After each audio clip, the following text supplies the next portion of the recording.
Welcome everyone back dito sa FYI Special Voter Education Program. Marami tayong pag-usapan. Start muna tayo sa farm ni Alice Go, or actually aka Alice Go, but Go Whopping.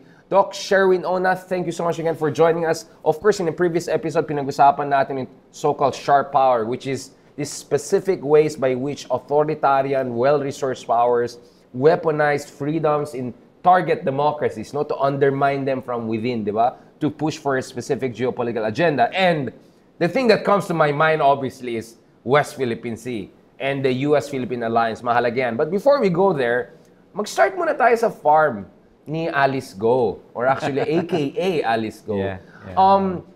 The Go Whopping episode, kasi ito ay naging mayor ng isang syudad na hindi rin ganun kalayo sa mga military bases sa Pampanga, even doon sa immediate lugar niya. So, it's not only that a Chinese citizen or a non-Filipino person became a mayor, it's that became a mayor of a town actually quite strategically located, to be honest, including near the EDCA bases and all, also some other facilities that we rather not talk about openly. Gaano ka nakakatakot itong nangyari na ito? Do you think this could be the tip of the iceberg actually? Yeah, dun sa previous episode natin, napag-usapan natin yung playbook, Nung tinitingnan ko itong nangyari kay Alice Go, hindi ito yung case na dito lang sa atin, Makikita natin to na nangyayari even sa US, Meron na binabantayan din nila yung kanilang mga bases kasi nga napapansin nila na may mga nagtatayo ng mga kung ano-anong mga Chinese structure doon, na ang basa nga nila parang part ng United Front Operations. Ngayon, papunta tayo dun kay Alice Go na binanggit mo.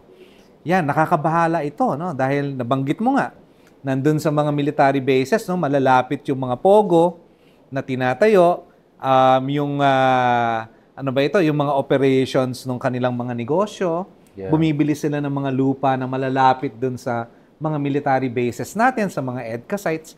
Nakakatakot talaga ito, Richard. And also mentioned here, a lot of pogos were clustered near mga Kangkrame, Camiguinaldo, Villamor. Kung matatandaan mo, nung plano ni President Duterte, pinayagan nga niyang maglagay ng telecommunications. Sa loob ng FPU. Sa loob ng kampo. Yung China Telecom back na dito. Oo. Tama, So, itong lahat ng ito ay tingin ko, part ng isang elaborate campaign ito, na talagang pahinain, Sabi mo nga kanina, yung sharp power, pero ang mas ko rito is yung part ng espionage and malign influence, Talagang pahihinain nila yung bansa natin para makuha nila yung kanilang goal, na eventually makuha sa atin yung ating mga maritime territories.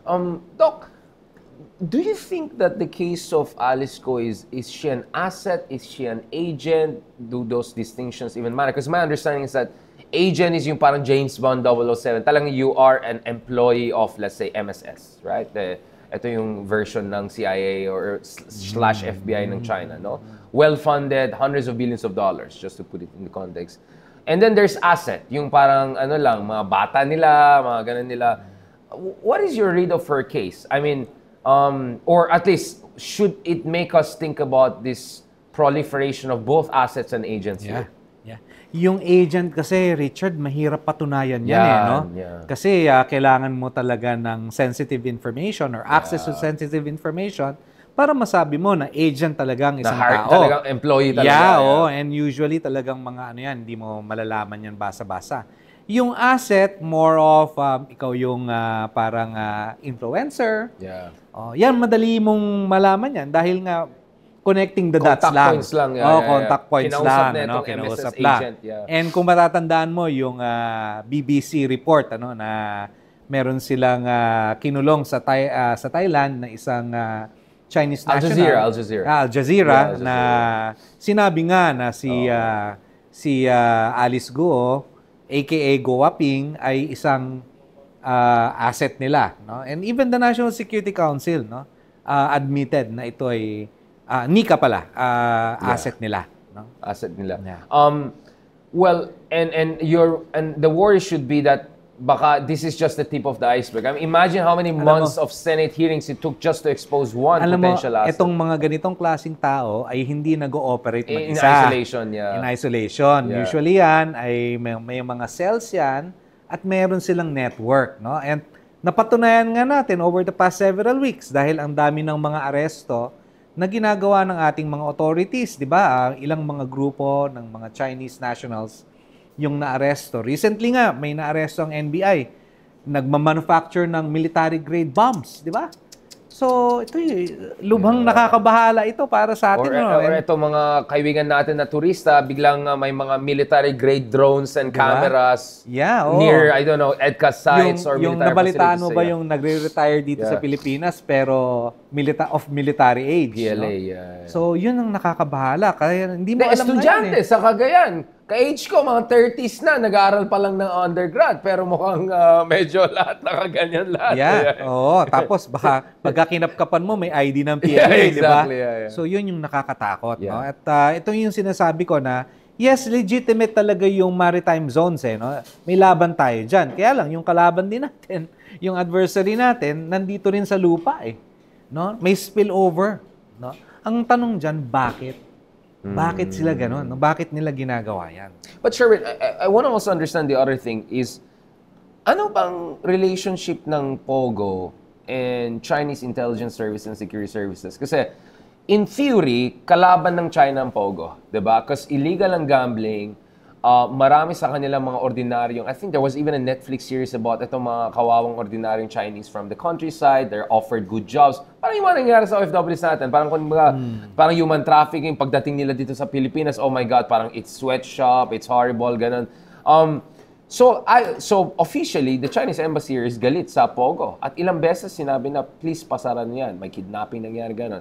At the same time, there's some people saying that, I mean, you don't need to watch Sicario to see that actually in the real world, may interface ng underworld and espionage and security services and all. What is your read of that? Do you think the POGOs were not just here to make dirty money? That perhaps there were also nodes of influence or influence operations? Alam mo, if you're looking for the legal standard of evidence, sabi ko nga kanina, mahirap i-prove yan. Mahirap i-prove, ano? Pero kung yung mga connecting the dots lang, no, yung medyo deductive lang ang iyong approach, ano, maniniwala ka talaga na ginagamit ang mga ito sa mga espionage activities. For instance, bakit nung nahuli yung POGO o yung dinismantle yung POGO sa Pampanga, merong mga nakita doon ng mga trolls, no? Yung mga na tinitarget yung government, NBI websites and all din. Bakit merong ganun doon? No? Bakit, for example, yung mga ibang nahuli na POGO operatives ay merong mga passport, yung iba nahulihan pa ng barel, di ba? Right. So, yung iba merong mga PLA ID. So, magtataka ka na, bakit ganon? No? Ito ba'y talagang POGO lamang or there's something else? No? And mabanggit ko lang din, sa ganyang mga espionage activities kasi, it's always the opportunity that is more crucial. No? Itong presence ng ganitong mga organization like POGO ay nagbubukas ng different opportunities, no? Para i-advance yung kanilang intention. So in this case, espionage. No? Right. And we said again, Sicario, like you can see some government agencies using syndicates as their dogs essentially to do their dirty job, right? Tsaka wala kasing rules ang mga ganito eh. 'Di ba? Hindi katulad for example ng armed forces o ng police, merong mga rules 'yan eh. Pero pagdating sa intelligence yan, ano na yan, no? Especially kung foreign intelligence, tapos malign influence, kanya-kanyang diskarte na yan, so to speak, ano? Kasi nasa ibang bansa ka na eh. Right. Basta anong objective ng iyong bansa, yun lang ang kukunin. Sure. Now, let me adjust aperture a little bit because obviously there's the West Philippine Sea aspect. Alam natin, for instance, there was this Chinese journalist na yung pala, MSS agent pala, and umalis na nung na-expose na siya. And one of the things that this person was doing was kakausapin niya yung mga business leaders, journalists, and mga others as a journalist. Pero it was always parang nag-coincide right before or right after or during a major incident sa Panatag Shoal or sa Ayungin Shoal, for instance. But the other thing we're also seeing right now is itong Taiwan angle also becoming much more important, especially after the Typhoon missile and EDCA bases expansion, and now also Balikatan exercise in Batanes. On my other show, on my TV show, we had General Loico, for instance, also discussing how the Balikatan and our society with the US are having an orientation that is also moving northwards, hindi lang West Philippine Sea. Yeah. Is your understanding here that actually nagiging lalo tayong mahalaga for China to infiltrate? Because we're not just a rival in the West Philippine Sea. We're not just an irritating U.S. ally that could be a forward deployment, kumbaga, a presence for U.S. in this region, but even something more sensitive to their hearts, which is the motherland's reunion, right, or unification with Taiwan issue. How do you see that? Alam mo, Richard, ganito lang yan, di ba? In case of the Taiwan contingency, saan ba manggagaling yung first response ng US kung sakasakaling gusto nilang mag-respond, di ba? Okinawa and Philippines. In Philippines, Yeah. no? And tayo yung nandun sa underbelly, eh. Yeah. Kaya nating ikutan yung Taiwan, eh. And yung, kung makikita mo rin yung geography ng Taiwan, may daanan yan, di ba? Yung Bashi Channel. Yeah. no? And meron tayong mga forward bases doon. Mavulis, mga ganyan. Yes, oo. So anything na magkakaroon ng movement doon, kaya nating harangan yun, eh, no? Especially with the presence of Nemesis, Typhoon, and of course, yung ating mga BrahMos, ano? Yeah. Just in case, no? Magkakaroon ng kaguluhan dyan. Merong mga nakaposisyon dito. And General Bronner said something na medyo kailangan natin mag-ready na rin, no? For meron. contingencies. And hindi natin malalaman yan. Meron tayong 200,000 Filipinos na nasa Taiwan. Basic yun. Kailangan natin silang alisin doon. Yeah. Paano kung magkaroon ng blockade? Di ba? So, paano natin kukunin yung mga kababayan natin doon? So, yun nga maraming nagsasabi, di ba? Parang nagwa-warmonger daw si General Browner kasi natatakot yung mga tao. Actually, sa totoo lang, kailangan natin isipin Preparation lang yun. It's just preparation. Kasi nga, nagko-cordon na yung China doon sa halos quasi-blockade na yung ginagawa niya ngayon sa Taiwan. Right. So, paano ang gagawin natin doon? Hintayin pa ba natin magkaroon ng doon, no? ng actual na kaguluhan, no? Pero alam mo, nung nasa Taiwan ako, Richard, sinabi nila sa akin na no? Watch out din kayo, no? Yeah, pwedeng mangyari sa amin to, pero tingnan niyo yung ginagawa sa amin, no? Meron kaming blockade at pinuputulan kami ng submarine cables, no? Pwede rin mangyari sa inyo yan. So, pwedeng mangyari talaga sa atin yan, no? Kailangan lang natin isipin in advance, no? Para alam din natin yung gagawin. Yeah, I mean, yun nga one of the narratives that keeps on coming up, false narrative that keeps on coming up from certain quarters is, tayo ang nagpo-provoke. Tayo ang, we raise the tensions. And, kunyari, recently there was this announcement that we'll get F-16 fighters, finally, right? And I've been pushing for that behind the scenes with our friends in Heritage Foundation, among others. So I'm glad that mukhang may chance final to get one decent, because no offense to FA-50s, are just trainer fighters. Yeah. And then sabi ng China, provocation yan. Typhoon missile, you put it there, sabi na provocation yan. I mean, China is a nuclear-powered, biggest navy in the world. Ilan ba yung mga ICBMs nila? Na nag-test nung last September. Yes. So, sino ba yung may biggest navy sa region? Di ba? Kakapiranggot lang yung atin. Yung 20 na F-16 sa binanggit mo, baliwala yun, no? Maski kayo mo 100 yun. No, we cannot really. O hindi naman baliwala. I mean, in a sense of threatening China. Pero defending may I mean, hindi sa baliwala. But, what you're meaning is it's not a threat to China. Yes, hindi siya threat. No? Pero pinapakita siyempre natin na meron tayong commitment, meron tayong will to defend our sovereignty. No? Pero kung sa sheer numbers lang, ilan ba yung fighter jets ng China? 2,000, 3,000 fighters. Including fifth-generation fighters? Yes. Two classes. Yung sa atin, 20 pa lang, nahihirapan na tayo kumuha, hindi ba? Right. So actually, ang requirement natin, 40. No? Hindi pa natin alam kung saan natin kukunin yung kalahati. No? Yung hindi tayo talaga threat eh. Actually, dinidepensahan lang natin yung sovereignty talaga natin. I just had a conversation with Commodore Tariela recently, and sabi ni Commodore Tariela, he had an experience na one day nasa restaurant daw siya, tapos may lumapit sa kanya. Sabi niya, alam mo, Commodore, dati galit na galit ako sa'yo. Kasi tatlo yung anak ko, purong lalaki, takot ako pag magkaroon ng giyera, papadala sila bilang sindalo, mamamatay sila dahil sa mga pinaggagawa niyo. Pero ngayon na-realize ko, actually, tama yung ginagawa niyo. At hindi naman may threat of giyera. Actually, pati China, ingat din sila. In short, if you show resolve and you have some basic minimum capabilities, Actually, in China, magdadalawang isip rin di ba? It's when you're weak that they actually push the envelope. So I agree with you, So that's Richard, the deterrence factor deterrence I want to talk factor, about. Deterrence factor. And of course, yung ganyang mga narratives, no, very pervasive yan during the past administration, no, that we were threatened with war by just, asserting our rights, asserting the 2016 arbitration, it will result to war, no? Parang yung mga tao doon, nagugulat sila, no? But we must all realize na these are all, especially yung, for example, yung modernization ng armed forces natin, these are just restoring lost capabilities. Ito palagi ko itong sinasabi, no? Yung capabilities natin during the 60s and the 70s, we're just restoring them. The ships that are coming in na bago, they're just replacing the World War II ships that were decommissioned a few years back. So hindi talaga sinasabi ng mga tao, nag-arms race ang Philippines. Hindi. Pinapalitan lang namin modernization lang yan. Yes, actually we are replacing them. We are not even adding to yung tinanggal natin, significant adding to the numbers, Replacement lang talaga siya. Yeah, kasi may levels in it. Arms race is like you're really on an offensive mode, way beyond your basic requirements. Yeah. Modernization is you have some great stuff, but you want to make it greater. Us is, wala na, kinakalawang na. Kailangan ng bago. Kasi maging museum na yung ating Navy. But in fairness, I visited yung mga warships natin. Most of these are Korean-made, quite modern. I think people don't realize, Sherwin, na actually, hindi na ito 1990s or 2000s. Ang laki na improvement. The person who pointed that out most eloquently is yung kaibigan natin si Dr. Colin Cole from RSIS.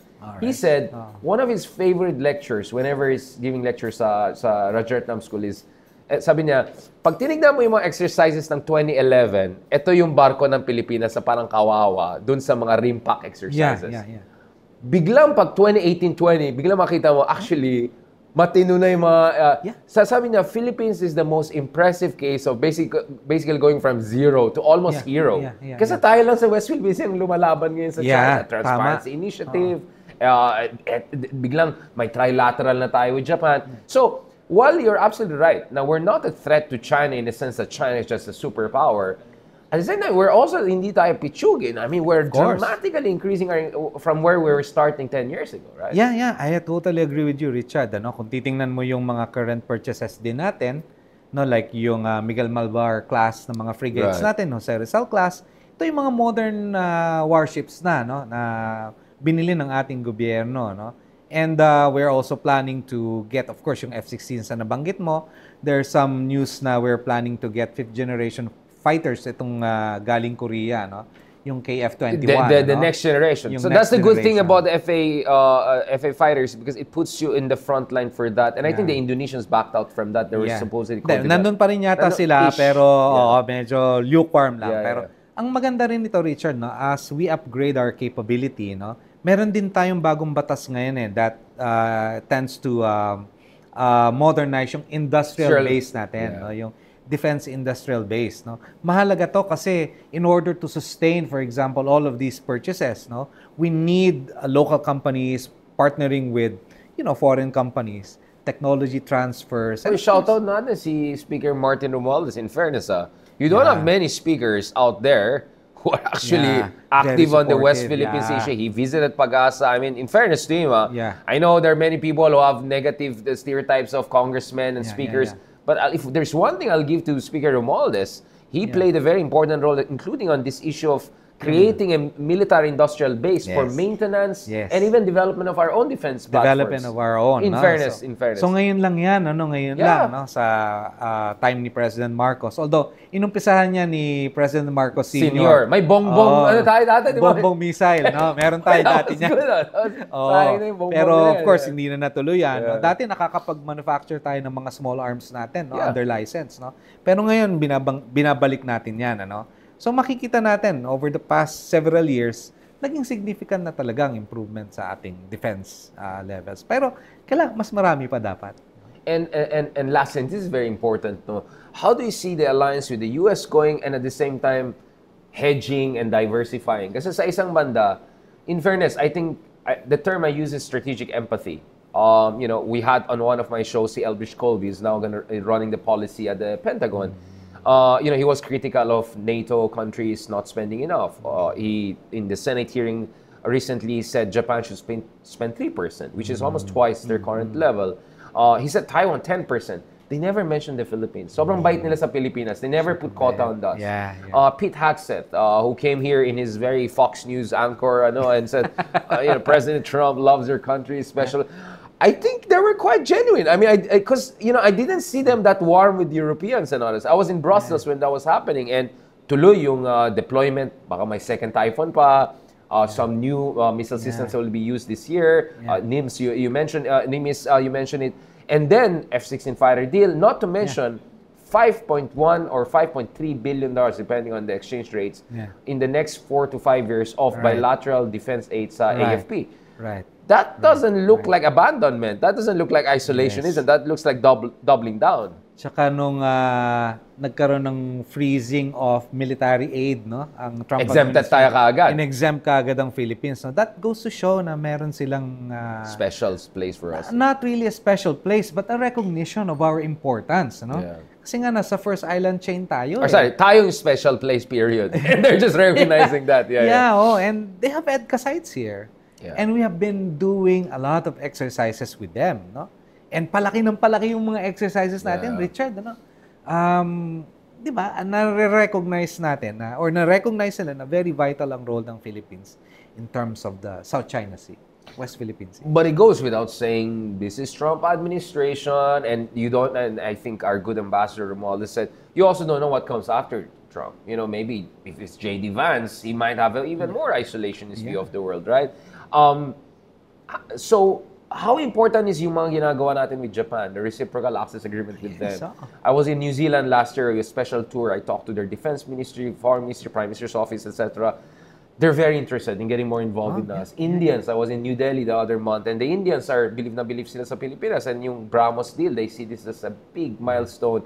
How do you see all those other powers? The French, their minister was just here the other day. Macron may visit here later this year. How do you see those powers also working with us? Kasi nga, tama yung sinasabi ni President Marcos, no? Itong West Philippine Sea, South China Sea, hindi lang to usapin ng ASEAN. Usapin to ng buong mundo. So the more we can invite all of these countries to be involved, the better. And at the same time, na-implement na rin natin yung UNCLOS, yung ating arbitral award, by all of these joint patrols na ginagawa ng ating mga allies with us. FONOPS. FONOPS, di ba? Na napapakita na rin natin na ito na yung actual implementation. Now, tinanong mo ko, mas magbe-benefit ba ang Philippines kung marami tayong mga allies like Japan, New Zealand now, na magkakaroon ng VFA tayo with New Zealand? Ang sagot ko dan, yes, di ba? The more partnership we will have, mas nakikita ng mga bully dito sa region natin, yung mga siga dito na, teka, marami palang kakampi tong Pilipinas, di ba? Hindi natin basta-basta to tsugiin, di ba? Or ibubuli ulit, Yun yung And more important, I would say, we're going to be ASEAN chair next year, di ba? It's also signaling to the ASEAN that hindi lang tayo puppet ng US. That we're not just the US. That actually we're a middle power. Are we a middle power? Or should we become a full-fledged middle power? Well, may episode ka dyan, di ba, na sinasabi mo na we are. But ang sa akin naman is, yung primacy ng rule of law importante. Rules-based international order. Rules-based international order. Mas importante yun Hindi pwede dito yung yung might is right, yung mas malaki yung barko mo, babanggain mo kami. Rule of jungle, hindi pwede yung mga malapiratang, yung pirate-like thinking or belligerent actions, Hindi pwede yun, May karapatan ng bawat bansa dito. Hindi pwede jet ski na Kung gusto mo mag-jet ski. Sabi nyo, magpapakamatay ako dyan! Magpapakamatay ako dyan! Kailangan i-account natin dito mga politicians na to, di ba? Na nagsasabi ng mga ganyan. Di ba? Pro-Philippines kami, pero ina-undermine yung mga purchases. Di ba? Yung mga ganun. Lastly, let's circle back where we started. How to make the Filipino nation more resilient on the West Philippine Sea issue. Narratives. I mean, what is the whole of nation approach that you think is best? Yun na lang, I think that's the perfect way of putting it. Ako, mabigat na tanong yan, na bilang isang researcher or scholar, nahihirapan pa rin akong makakita kung anong totoong sagot dyan, Right. So, unang-una, yung dapat hindi tayo fragmented Correct. No? Yung hindi yung kanya-kanyang Sabog. diskarte, hindi yung sabog, ano? Dapat din isipin natin na yung resiliency kasi naka-anchor yan doon sa strategic vision eh. Hindi ba? Yeah. Yung ano ba yung pangmatagalang tingin natin dito sa West Philippine Sea? Palagi kong sinasabi na existential threat to sa Pilipinas eh, no? Yung paglalagay ng mga artificial islands diyan na fully militarized, Richard, na merong mga missile diyan, merong mga bombers diyan na nakalagay, no? These are existential threat to the Philippines, ano? Dapat ganun tayo mag-isip, ano? And hindi lang dapat DN dito, Richard, no? Hindi lang dapat ito National Maritime Council, ano? Right. Kasi yung kalaban natin ang ginagawa United Front eh. Na paano mo lalabanan yung United Front kung DND lang or DILG lang or National Maritime Council lang? So dapat mas collaborative, no, yung tinatawag na collaborative defense posture, no, yung tinitingnan natin kung ano yung resources natin, tapos tinitingnan natin ano ba ang pwede nating gamitin to respond to this. Yung sabi ng iba, yung padala natin yung mga badyaw, mga ganyan, kasi special forces, kasi kayang-kaya nila ng matagal. Yeah, What do you think about civil militia forces? Yeah, I totally agree. Hindi lang naman ito para sa mobilization kasi ang inaano ng iba, magmobilize ba tayo ng mga citizens natin?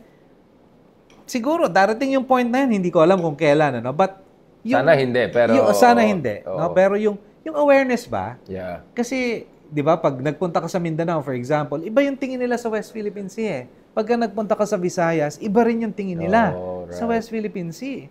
So, kailangan magkaroon tayo ng alignment. Oo, pare-pareho dapat tayo. Solidarity, actually, I would say more solidarity. Yes, yung laban dito ay hindi lang laban ng taga-Luzon yan eh. Correct. Oo, dahil hindi pwede sabihin ng mga taga-Mindanao, malapit kayo dyan eh. Wala kayo lang muna dyan. Wala kang diba? Wala kaming alam dyan, hindi ba? So basically, damay-damay dapat ang mindset. Yes. Isa lang naman yung Pilipinas di ba? Exactly. So yun yung di ba? And I think people have to realize our energy security, papaubos na yung Malampaya. I had the DOE secretary on another show of mine. We're trying to juice out whatever we can, pero paubos na yung Malampaya. So if we don't develop read bank, yari yung buong bansa. Yari, di ba? Magkano yung i-increase sa electric bill mo? Yari tayong lahat. Di ba? Yan ang kailangan ma-realize sa mga tao. And food security.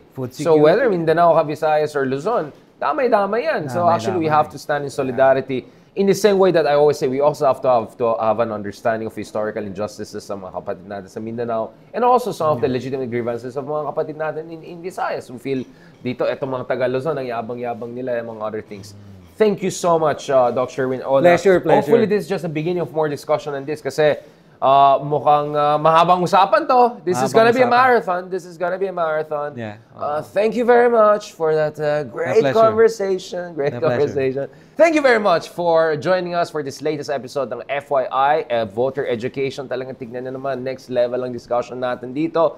But of course, mahabang usapan ito. We don't pretend to have all the answers or even a final answer, but at least we're trying to ask the right question. So kumbaga, it's not all about us educating you, it's all about us educating ourselves together with intelligent and informed discussion.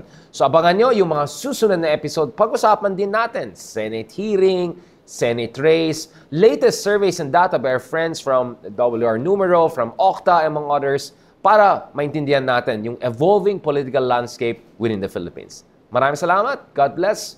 God bless the Philippines.